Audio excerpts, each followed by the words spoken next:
Olá, estou aqui para falar um pouquinho sobre a prisão do devedor de alimentos, né? A prisão civil do devedor de alimentos.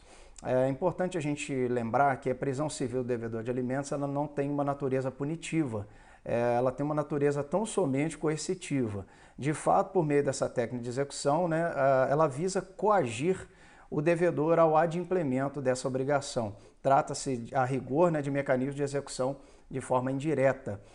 O que diz a Constituição a respeito disso? A Constituição de 88, ela autoriza a prisão civil em duas hipóteses, sendo a primeira no caso do depositário infiel e no caso do responsável do inadimplemento de obrigação alimentar, né, conforme determina lá o artigo 67, lá no inciso 67 do artigo 5º. Ademais, cumpre esclarecer que, por não se tratar de uma medida punitiva, né, como eu disse no início, ela se trata de uma medida coercitiva, o cumprimento dessa prisão não vai eximir aí o devedor da responsabilidade de pagamento dessas prestações vencidas ou dessas prestações vincendas. Como reza lá o artigo 733, no parágrafo 2º do novo CPC, que ele reza o seguinte, olha, o cumprimento da pena não exime o devedor do pagamento das prestações vencidas ou vincendas. Enfim, para que ocorra então essa decretação da prisão civil por ausência de pagamento de pensão alimentícia, são necessários alguns requisitos, sendo ele a citação do devedor para que em 3 dias efetue o pagamento, ele tem que provar ou se fez esse pagamento ou justificar por que não fez ou a impossibilidade de efetuar esse pagamento. A outra é a inércia voluntária e inexcusável do devedor, seguida também da ausência de pagamento das prestações dos 3 meses imediatamente anteriores à execução. O que a doutrina diz a respeito? Alguns doutrinadores, sendo um deles a Maria Helena Diniz, ela diz que os alimentos podem ser conceituados como prestações devidas para satisfazer o quê? Satisfazer a necessidade daquele que não pode prover com trabalho próprio. Então, desse modo, nós temos os termos alimentando, ele pode ser entendido como tudo aquilo que é necessário para a subsistência.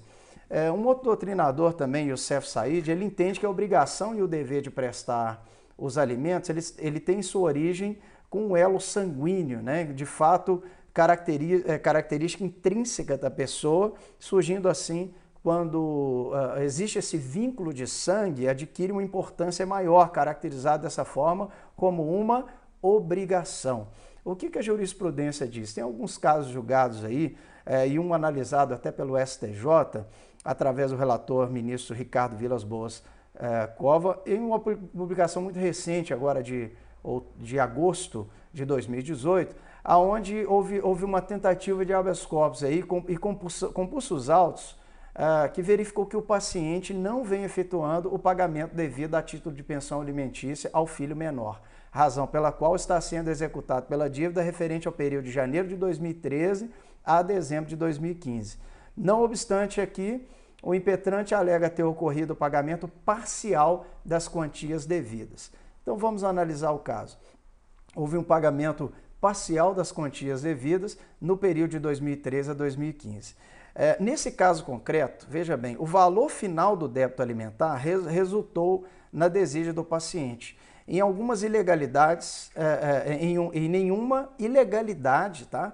Da ordem de prisão, porque tentou-se impetrar com habeas corpus, dizendo que a prisão era ilegal, pois havia sido feito pagamento parcial, e foi analisado nesse caso concreto que não houve ilegalidade na ordem de prisão. Em resumo, a norma processual civil, né, e a lei de alimentos, ela atendendo aos dispositivos da Constituição Federal, ela estabelece diversas maneiras aí do credor executar a obrigação alimentícia sem que ocorra primeiramente a coação pessoal do devedor. De fato, como nós sabemos, a prisão civil é uma medida excepcional que só deveria ser aplicada em casos extremos, né, em que o devedor, embora possua meios de saldar a dívida, ele se recuse a fazê-lo.